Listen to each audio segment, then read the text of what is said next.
Boa noite a todos, é com muita alegria que estamos aqui para iniciarmos mais um Evangelho online do Centro Espírita Esperança e Fé. Eu sou a Tânia e nós estamos aqui, né, meus amigos, para podermos conectar, né, com esses bons amigos que estão sempre conosco, nos amparando, nos assistindo, e também, né, aprendermos um pouquinho mais do Evangelho do nosso querido Mestre Jesus. E como é de costume, sempre iniciamos com uma leitura do livro Caminho, Verdade e Vida, né? Hoje eu vou fazer a leitura As Cartas do Cristo. Porque já é manifesto que sois a carta do Cristo, ministrada por nós e escrita, não com tinta, mas com o Espírito de Deus vivo, não em tábuas de pedra, mas nas tábuas de carne do coração. Paulo, segunda epístola aos Coríntios, capítulo 3, versículo 3. É singular que o mestre não haja legado ao mundo um compêndio de princípios escritos pelas próprias mãos. As figuras notáveis da Terra sempre assinalam sua passagem no planeta, endereçando à posteridade a sua mensagem de sabedoria e amor, seja em tábuas de pedra, seja em documentos envelhecidos. Com Jesus, porém, o processo não foi o mesmo. O mestre, como que fez questão de escrever sua doutrina aos homens, gravando-a no coração dos companheiros sinceros, seu testamento espiritual constitui-se de ensinos aos discípulos e não foram grafados por ele mesmo. Recursos humanos seriam insuficientes para revelar a riqueza eterna de sua mensagem. As letras e raciocínios propriamente humanos, na maioria das vezes, costumam dar margem a controvérsias. Em vista disso, Jesus gravou seus ensinamentos nos corações que o rodeavam, e até hoje, os aprendizes que se lhe conservam fiéis são suas cartas divinas dirigidas à humanidade. Esses documentos vivos do santificante amor do Cristo palpitam em todas as religiões, em todos os climas. São os vanguardeiros que conhecem a vida superior, experimentam o sublime contacto do Mestre e transforma-se em sua mensagem para os homens. Podem surgir muitas contendas em torno das páginas mais célebres e formosas, digo. Todavia, perante a alma que se converteu em carta viva do Senhor, quando não haja vibrações superiores da compreensão, haverá sempre o divino silêncio. Caminho, Verdade e Vida, lição 114, Espírito Emmanuel, psicografia do nosso querido Francisco Cândido Xavier. Então, essa é a nossa leitura da noite, né? Para sensibilizarmos, para iniciarmos o Evangelho. Eu vou pedir para o senhor Oswaldo fazer a oração inicial e a Cida faz para nós a oração final, tá bom, Cida? Senhor Oswaldo, por gentileza, pode fazer a oração. Beleza. Vamos elevar o nosso pensamento ao nosso Pai Todo-Poderoso, agradecendo por mais essa reunião de segunda-feira, neste horário. Vou fazer a oração que Jesus nos ensinou. Pai nosso que estais nos céus, santificado seja o vosso nome, venha a nós o teu reino, que seja feita a vossa vontade, aqui na terra como nos céus. O pão nosso de cada dia que nos dai hoje, Senhor, perdoe, Pai, nossas ofensas, assim como nós perdoamos a quem nos tem ofendido. Não nos deixe cair em tentação, Pai, mas livrai-nos de todo mal, agora e sempre. Que assim seja. Que assim seja. Muito obrigada, De Oswaldo. nada. Agora, antes de chamarmos a nossa amiga que fará o estudo da noite, vamos convidar a nossa amiga Odília. Odília, seja bem-vinda. A Odília vai fazer a leitura do Evangelho Poder da Fé, né, Odília? Isso. Certinho Obrigada, aí, né? Tânia. Boa noite a todos. Boa noite, querida. Boa Vamos noite. ao poder da fé, item 1. Quando ele veio ao encontro do povo, um homem se lhe aproximou e, lançando-se de joelho a seus pés, disse: Senhor, tem piedade do meu filho, que é lunático e sofre muito, pois cai muitas vezes no fogo e muitas vezes na água. Apresentei-o aos teus discípulos, mas eles não puderam curar. Jesus respondeu dizendo: Ó raça incrédula e depravada, até quando estarei convosco? Até quando vos sofrerei? Trazei-me aqui esse menino. E tendo Jesus ameaçado o demônio, este saiu do menino, que no mesmo instante ficou são. Os discípulos vieram então a ter com Jesus em particular e lhe perguntaram: Por que não podemos nós outros expulsar esse demônio? Respondeu-lhe Jesus: Por causa da vossa incredulidade. Pois em verdade vos digo: se tivesseis a fé do tamanho de um grão de mostarda, diríeis a esta montanha: transporta-te daí para ali, e ela se transportaria, e nada vos seria impossível. São Mateus, capítulo 17, versículo 14 a 20. Allan Kardec, Evangelho segundo o Espiritismo, capítulo 19. A fé transporta montanhas. O poder da fé. Essa leitura é muito forte, né, Odília? Para a gente poder, principalmente aqui para nós, né, que passamos aqui, o link deu um probleminha, e se a gente não tiver fé, não tiver tranquilidade e não tiver discernimento, a gente não vai. E a nossa amiga Doroti, né, vai falar o tamanho da nossa fé. Eu estou até rindo, porque na hora do desespero a gente fica nervosa, a nossa fé acaba, né, Doroti? Seu áudio está fechado, Doroti. Realmente a gente, de vez em quando, consegue esconder nossa fé, né? Perder a gente não perde, não. Que a partir do momento que a gente adquiriu um certo conhecimento, uma certa aquisição, né, de conhecimentos, a gente não perde a fé. Muito bem. Boa noite a todos. Hoje nós vamos falar sobre a parábola do grão de mostarda. Que não é essa que você leu, tá? Que essa está no nosso capítulo 19 do Evangelho. E essa é uma outra. É de Mateus também, mas é o capítulo 13, versículo 31 e 32. Tá? E ela diz assim: O reino dos céus é semelhante ao grão de mostarda, que o homem, pegando nele, semeou no seu campo, o qual é realmente a menor de todas as sementes. Mas crescendo, é a maior das plantas, e faz-se uma árvore, de sorte que vêm as aves do céu e se aninham nos seus ramos. Está em Mateus, capítulo 13, versículo 31 e 32, em Marcos, capítulo 4, versículo 30 e 32, e Lucas, no capítulo 13, versículo 18 e 19. Então, todos escreveram sobre essa. Aliás, em Mateus, que a gente tem acompanhado tanto, nesse capítulo 13, gente, nós temos 6 parábolas que falam sobre o reino do céu. A do trigo e do joio, do grão de mostarda, do fermento, do tesouro escondido, da pérola e da rede.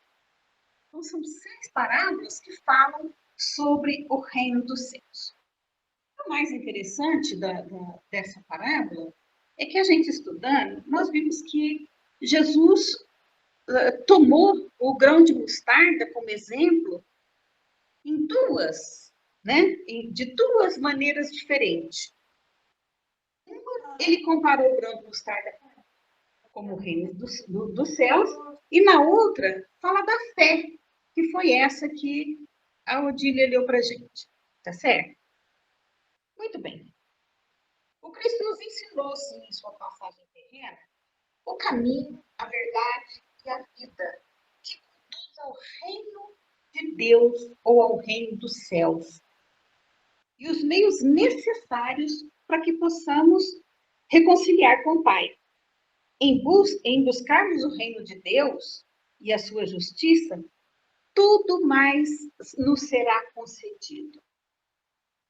Mas o que é esse reino? Quando nós falamos em reino, nós pensamos num local físico, um local onde um rei exerce um poder. Mas será que o reino dos céus mencionado por Jesus segue essa mesma lógica? A parábola do grão de mostarda, Jesus nos apresenta uma poderosa metáfora sobre o reino dos céus. Mas o que realmente significa esse reino e como podemos compreender? Quando falamos de reino de Deus, é importante que nós entendamos, estejamos nos referindo a um lugar físico. Jesus utilizou essa expressão de forma metafórica para nos indicar uma realidade espiritual mais profunda. O reino de Deus é, antes de tudo, um estado de consciência e reconhecimento da autoridade máxima de Deus em nossas vidas. Diferente dos reinos terrestres, onde a autoridade depende de territórios e governantes visíveis, o reino de Deus se estabelece onde quer que haja essa aceitação interna e pessoal. Para ilustrar isso, Jesus nos contou a famosa parábola do grão de mostarda, onde ele compara o reino dos céus a uma pequena semente que cresce e se transforma numa planta grande. Assim como a semente, o reino dos céus começa pequenininho no nosso coração, mas pode crescer e se expandir à medida que reconhecemos e vivemos sobre a orientação divina. Portanto, o reino de Deus não está localizado em lugar específico, mas pode se manifestar em qualquer ambiente onde as pessoas escolham viver de acordo com os ensinamentos de Jesus e reconheçam Deus como autoridade suprema. Nessa parábola, Jesus utiliza a imagem dessa minúscula semente para transmitir uma lição profunda sobre a natureza do reino de Deus. O grão de mostarda é conhecido por ser uma das menores sementes cultivadas na época de Jesus. Mas tem a capacidade de crescer e de se tornar uma planta extraordinariamente grande em comparação ao seu tamanho diminuto. O grão de mostarda representa o potencial latente que existe dentro de cada um de nós. Embora possa parecer insignificante, quando plantado em solo fértil e cuidado adequadamente, tem o poder de se transformar e crescer imensamente. Assim é o reino dos céus, dentro de nós. Pequeno no início, mas capaz de se expandir extraordinariamente. Esse crescimento acontece à medida que nutrimos a nossa fé e espiritualidade. O grão de mostarda simboliza a fé que, quando minúscula, pode mover montanhas. Jesus destacou que, assim como essa semente, nossa fé, quando cultivada, possui um enorme potencial de transformação e crescimento espiritual.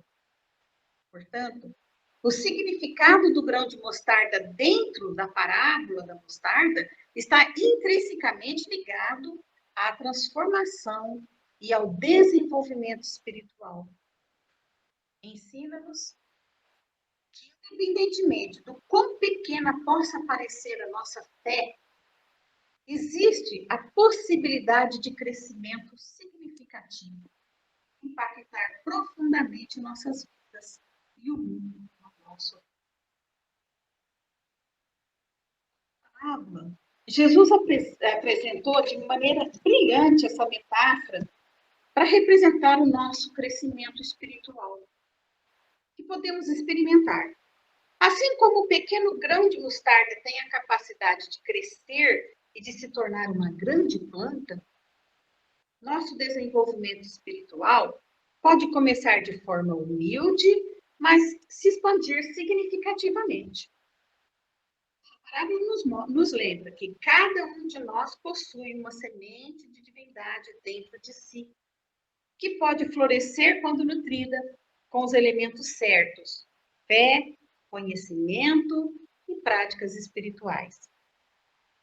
Nosso Mestre Jesus nos mostra que mesmo que nossa fé seja do tamanho de um pequeno grão de mostarda, ele tem o potencial de se expandir e transformar-se completamente.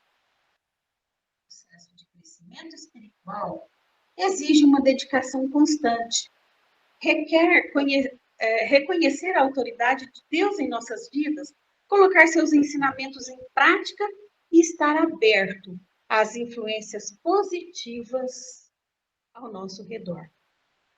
Cada ato de bondade, cada pensamento positivo, cada passo na direção da fé é como água e luz do sol para essa semente. À medida que nos conectamos com essa fonte divina interior, nosso crescimento espiritual se manifesta e se torna visível. Passamos a exalar virtudes como amor, paciência, caridade, compaixão, tornando-nos verdadeiros exemplos vivos do reino de Deus em ação. Cada dia das nossas vidas reflete uma oportunidade, né, de crescimento. O que nós vamos jogar nessa semente, né? Olha, cada dia podemos aproveitar tudo que ele nos traz, que depende da nossa vontade, do nosso esforço em superar todos os obstáculos do caminho. Cada dia é uma lição que deve ser lida, relida, analisada, assimilada para ser bem aproveitada como aprendizado. Logo, a conquista do reino dos céus em nós mesmos é um longo processo. O Evangelho representa a fonte de ensinamentos que tem o poder de nos transformar para o bem. Pelo Cristo, descobriremos o reino de Deus que já se encontra dentro de nós. Nessa parábola, Jesus compara a conquista do reino dos céus ao grão de mostarda. E em crescendo, é a maior das plantas e faz uma árvore de sorte que vem as aves do céu e se aninham nos seus ramos. Planta a semente, nossa inteligência se dilata, né? Como se a semente, como a semente quando rebenta para germinar, né? Transforma-se o nosso modo de pensar, como só ia acontecer a semente modificada já em erva. E o conhecimento do reino dos céus cresce em nós como cresce a mostarda, a ponto de nos tornarmos um centro de apoio em torno do qual voluteiam os espíritos, bem assim os homens que sentem a necessidade desse apoio moral e espiritual, da mesma forma que os pássaros Para o seu descanso, procuram as árvores mais exuberantes, para gozarem a sombra benéfica das suas ramagens. Mas é necessário a fertilidade da terra para que trabalhe a germinação. Haja transformação, crescimento, frutificação do que foi a semente. E é necessário, a seu turno, o trabalho da semente e da planta no aproveitamento desse alimento que lhe foi dado. Assim acontece com o reino dos céus, na alma humana. Sem o trabalho dessa semente, que é feito pelos Espíritos do Senhor, sem o concurso da boa vontade, que é o melhor fertilizante que lhe podemos proporcionar, sem o esforço da pesquisa, do estudo, não pode aumentar e engrandecer-se em nós, não se nos pode mostrar tal como é. Assim como a mostarda não se transforma em hortaliça sem o emprego dos requisitos imperiosos para essa modificação. Também Raibar. Importante destacar que o processo de aquisição de bens espirituais é variável de indivíduo para indivíduo.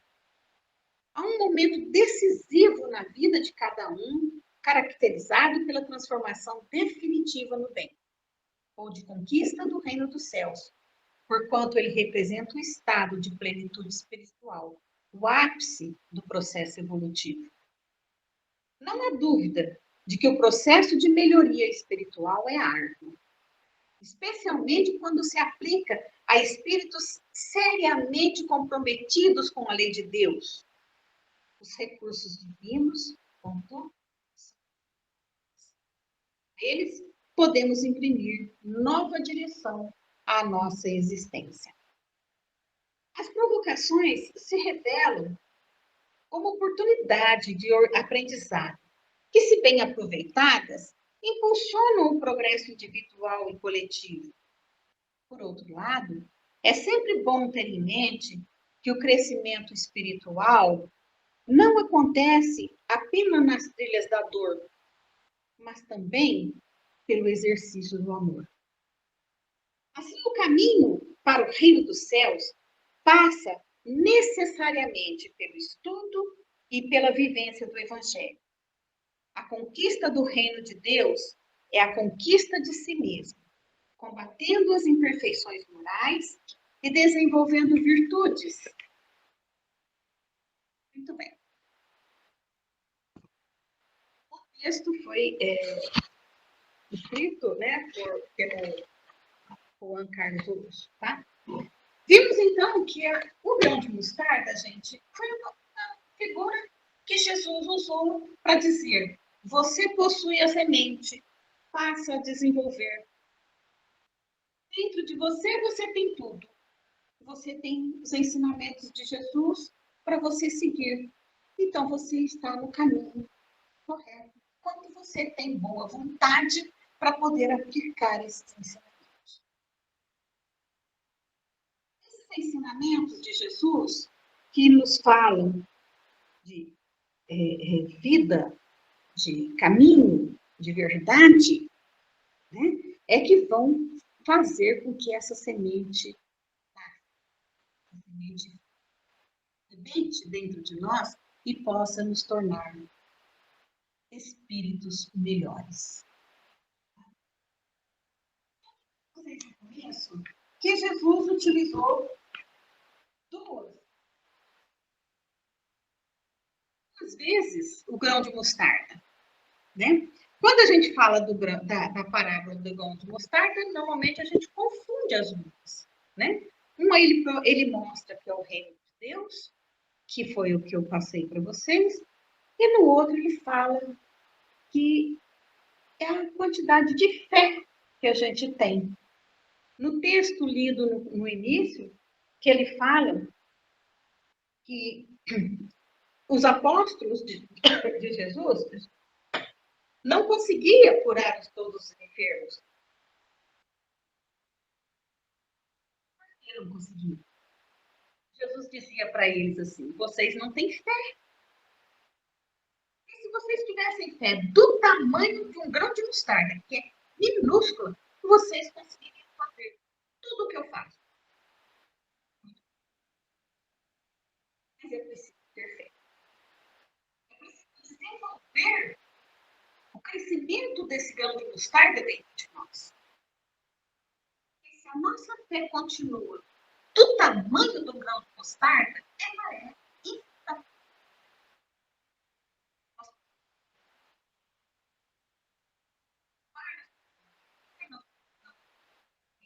Praticar coisas boas para que essa semente se desenvolva. Vire uma hortaliça bonita.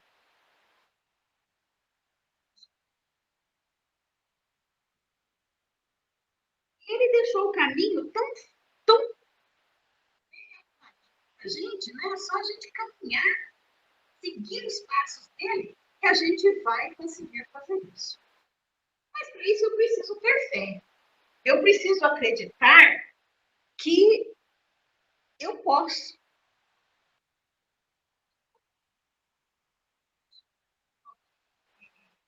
Vamos dizer assim, audaciosa, posso fazer o que Jesus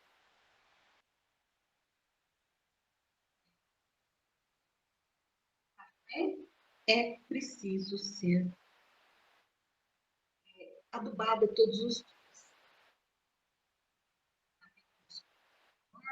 É naquela nossa dificuldade grande, é naquele momento de desespero, é no momento em que nós achamos que está tudo errado à nossa volta e que nós ficamos com raiva, com ódio, com amargura, né? Depressão, porque as coisas que estão acontecendo à nossa volta não são como a gente quer, tem o tempo que a gente quer, porque a gente não tem fé suficiente para entender que tudo tem o seu tempo. Eu disse agora há pouco assim, olha, nós precisamos ter e reconhecer a autoridade de Deus, porque Deus é que coordena. É Ele que nos diz o momento, a hora, o exato segundo que tudo tem que acontecer. E nós, como espíritos ainda, acreditamos que tem que ser no nosso momento. E aí a gente perde a fé. Mas eu estava ouvindo uma live de um médium. E esse médium disse assim: perdemos a fé, perdemos. As sombras trabalham justamente para que nós percamos a fé. Nós perdemos.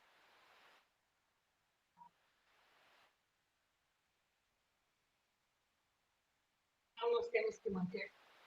E como manter a oração? Não existe arma maior, ou melhor, ou mais bombástica do que a oração. A fé é a oração. Não podemos. Mesmo que tudo esteja contra, mesmo que tudo esteja desabando à nossa volta, a nossa fé não pode cair.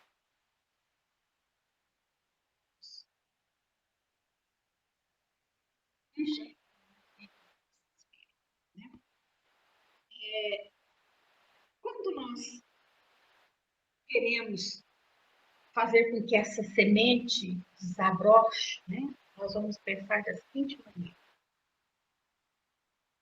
tem seu tempo, né? A criança, por exemplo, não pode se manifestar a habilidade de falar sem ter atravessado fases básicas, né? De fonética. Isso é, de resmungar, de balbuciar, de soletrar e até de silabar. Do mesmo modo ocorre os nossos espíritos, antes, vamos dizer assim, mal saídos da mão de Deus, né? Apesar de criado pelo sentimento, um ressentimento que não se dá por mudanças abruptas, mas uma série de sensações, percepções que às vezes mais ou menos demoradas, conforme a vontade e determinação do próprio Espírito. Ela está em nós, mas precisa ser desenvolvida. A fé é a confiança. A fé e a confiança são duas virtudes que se igualam. Kardec, no Evangelho segundo o Espiritismo, ensina que a confiança nas suas próprias forças torna o homem capaz de executar coisas materiais que não consegue fazer quem duvida de si. A confiança nasce da fé.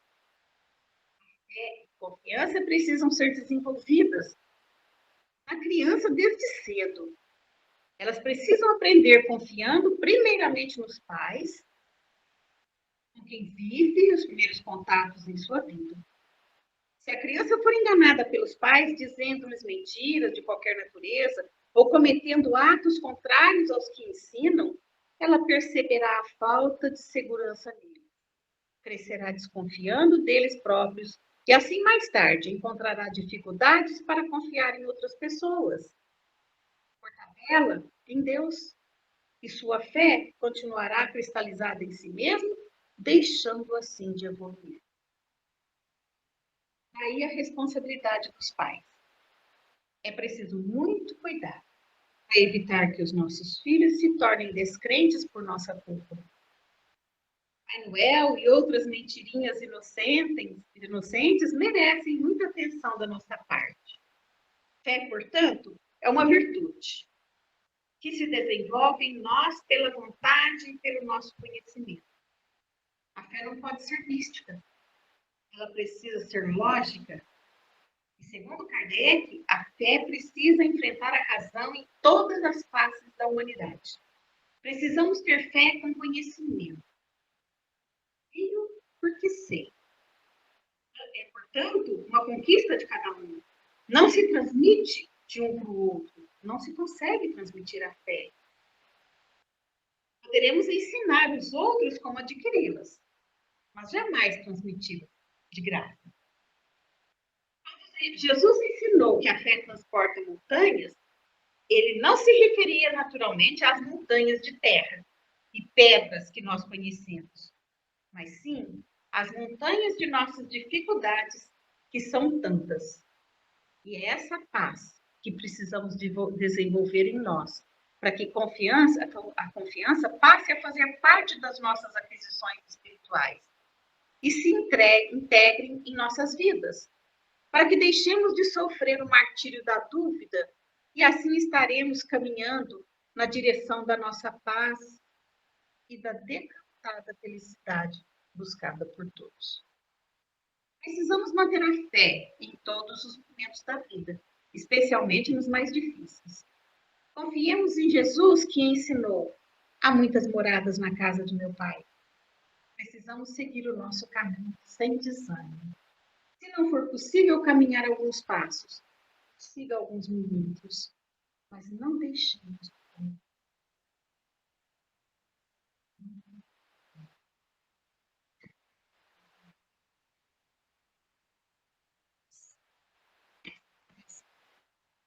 Alta, elevada, mesmo passando por todas as dificuldades que nós estamos passando.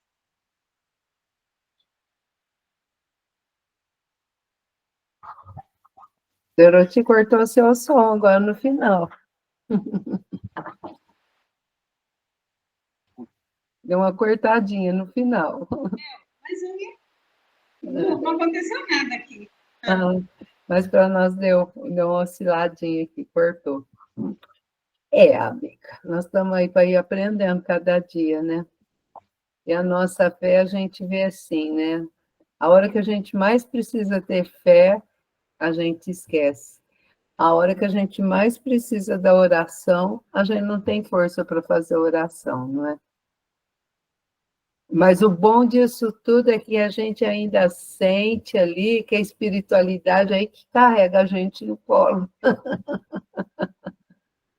Verdade. né? Ai, ai, ai. Mas tá bom, minha amiga. Foi excelente. Então, nós temos que ter a nossa fé, confiança em dias melhores, né? E caminharmos para frente. Gratidão. Eu estava lembrando aqui de uma amiga nossa, né, Deise, que hoje nos falou que falta 14 domingos para perto do Natal. Só 14. E eu estava olhando aqui, nós temos ainda só 13 segundas-feiras para a gente encerrar o ano de 2025. Então, é uma coisa assim assustadora, né? A gente quer fazer tanta coisa, mas com fé em Deus, em Jesus, né? Nessa espiritualidade amiga, nós vamos vencendo. Doroti, gratidão, minha amiga. Muito obrigada, viu? Foi muito bom. E eu quero convidar a todos para a nossa próxima semana, que nós teremos aqui o Jean, o presidente da USE regional, né? Esse companheiro nosso incansável, que está sempre trabalhando, labutando, né? Para que a nossa doutrina continue firme, ele labutando ali com a construção, né, da sede da USE, e está indo. E ele, a USE, então, o intermunicipal, vai estar promovendo o almoço no dia 5 de outubro, né? Então, quem tiver interesse, né? E cada, cada convite, né? É R$ 25. Vai ser no dia 5 de outubro, das 12 horas às 14 horas, lá na sede da USE, né? De Franca, Rua Maria Barini, 3355. O cardápio terá arroz, feijão, massas, verduras, legumes e 2 carnes. E o valor é único, né? E criança paga a partir dos 7 anos. Se a gente for pensar bem, R$ 25 hoje em dia não dá para comprar um lanche, né? Então, está aí uma pedida para quem interessar em participar. Então, vamos lá, meus amigos, vamos para a finalização de mais um evangelho, agradecendo muito a Deus, a Jesus, por mais essa oportunidade, né? Que nesse momento, enquanto a nossa amiga Cida está organizando, que fará a nossa oração final, que nós possamos sentir esses bons amigos, né? A equipe do senhor José Marques Garcia, os nossos amigos familiares, né? Os espíritos familiares que nos visitam, que nós possamos colocar em aberto para recebermos o tratamento necessário que cada um de nós estamos necessitando, para a fluidificação das nossas águas, seja os que colocaram um copinho aí perto de si, ou mesmo mentalize o seu filtro de água, para que eles possam colocar ali as essências espirituais necessárias. E assim, Senhor, agradecemos por mais essa oportunidade bendita. Cida, querida.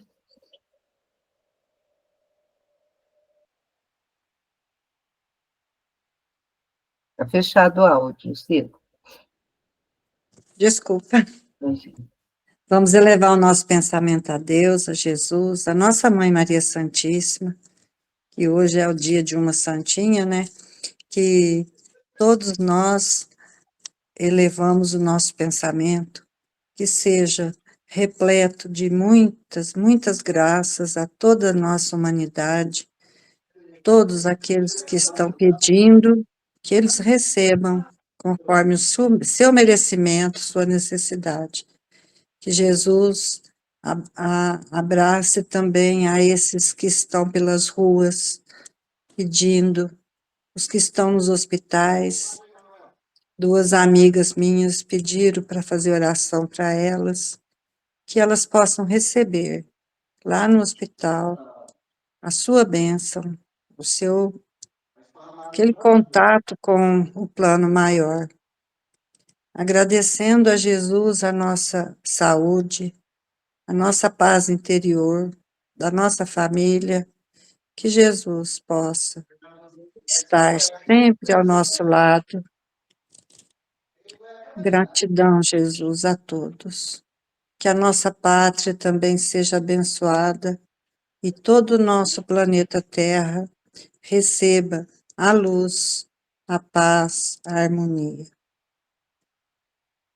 Ave Maria, cheia de graça, cheia de amor, por Vossa Senhora, do céu nos veio nosso Senhor. Ave Maria, bendita e pura Mãe de Jesus, dá-nos a guia na noite escura, dá-nos mais luz. Ave Maria, no céu, na terra, na imensidade, flor de bonança, doce esperança da humanidade. Ave Maria, cheia de graça, Mãe de Jesus, que ela nos abençoe e fortaleça todos os nossos corações na fé. Muita fé, que assim seja. Graças a Deus. Que assim seja, meu amigo. E nós que estamos aí no Setembro Amarelo, né? Que nós possamos ter essa fé conosco, né? E termos também a compaixão daqueles nossos entes queridos. Tem hora que quer ser só ouvido. A gente não precisa nem falar nada, né? Então, que nós possamos fazer essa acolhida amorosa, seja aos nossos entes queridos, os nossos vizinhos, aqueles que estão conosco na caminhada. Gratidão infinita a todos que aqui estiveram conosco, os que nos assistirão posteriormente. Que Jesus abençoe a nossa semana. Que assim seja. Fiquem com Deus, meus amigos. E até a próxima semana. Boa noite a todos. Boa Boa noite. noite, bom descanso. Que assim seja.